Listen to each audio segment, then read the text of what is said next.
السلام عليكم ورحمة الله وبركاته. maanta waxaan rabaa inaan idinla wadaago routinkeyga quraan akhrinta iyo sida caruurta aan ku caawiyo inay quraankooda akhristaan insha Allah iyo waxyaabaha yaryar oo sameeyo. Waxaan rajeynaa inay ku anfacaan adigana insha Allah. waxaa muhiim ah markasta inaan ka mid dhigno quraanka nolosheena because routinekeena wax kasta kale oo sameyno quraankan inuu ka mid ahaado waaye. then insha Allah nolosha way noo fiicnaanaysaa, way noo qurux badnaanaysaa, ilaahayna wuu noo fududeynaya wax kasto. so insha Allah khayr. so dad badanaa jiro maasha Allah quraan badan akhriyo maalintii, iyo dad yaroo waxba akhrin, iyo dad iska dhexdhexaada. so qofna ma judge garaynayno, qof kasta meeshuu joogo ilaahay og, qof kasta journey ku jirana ilaahay og. marka waxaan rajeynaa inaa videogan wax yar ka heshid inspiration yaroo motivation yarna kuu noqdo, because anagana inaan ismotivate garayno waaye. alxamdulilah, waa mahadsantihiin. so kusoo dhadhawaada channelka. marka maanta waxaan rabaa inaan idiin sheego. so sida ujeediin aniga kitaabkan aniga isticmaalo, waxyaabahan dhana ujeediin waxaa waaye waxyaaba aniga caawinayo si aan u arko hawsha aan hayo. markaa wixii aragtid waxaa arkaysaa dhiirigelin ay ku siinaysaa, soo dhiirigelin yar ay ku siinaysaa. so markii aan bilaabay quraanka inaan akhristo, waxaan ka bilaabay in yar like 10 minutes maalintii, 10 daqiiqo maalintii. waa u hayn kartaa waqti maahan oo 10 minutes a day. qof kasto 10 minutes wuu hayaa a day. sidaa rabtaana 10 minutekaas ka dhigi kartaa like 5 minutes in the morning ka dhigi kartaa, 5 minutes in the evening. waxaa ka dhigi kartaa 3 minutes in the morning, 3 minutes afternoon, 4 minutes in the evening. waa kala qaybin kartaa daqiiqadahaaga maalintii oo dhan, ama hal mar aad 10 minutes u fariisanaysaa. aniga badanaa waxaan sameeyaa afternoon timekeyga aad iigu fiican inaan ku aadiyo 10 minuteskeyga. maalintaa ka gaari waayo oo waxyaabo kale isoo dhex galaan, 10 minutekaasna waxaan ka dhigtaa waqtiga oo intaana seexan ka hor.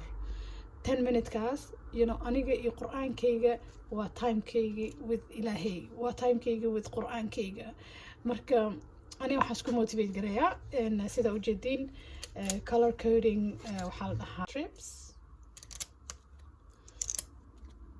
labels, however you want to call it. kana isticmaalaa.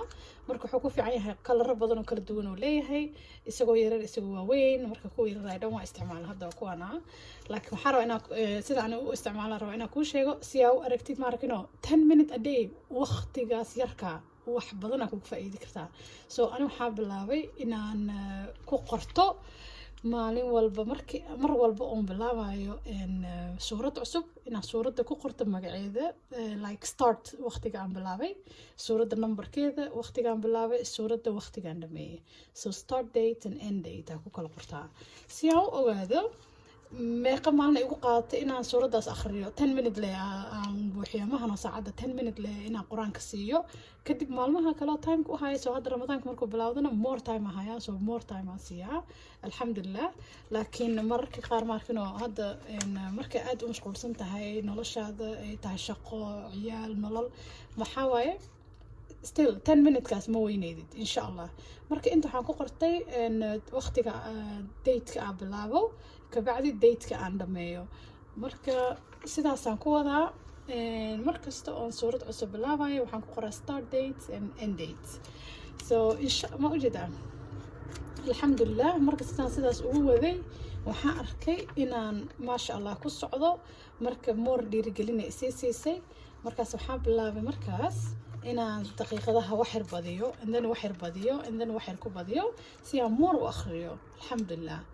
marka hadda halkan waxaan ku qoraa xitaa juice kasto oon akhriyo waxaan u yeelaa label kale si aan u kala fahmo meesha aan marayo, inaan juicekaas dhameeyay. so hadda kan oo kale juice uu noo tilmaamaya because uu ka weyn yahay kuwa kale oo yaryar.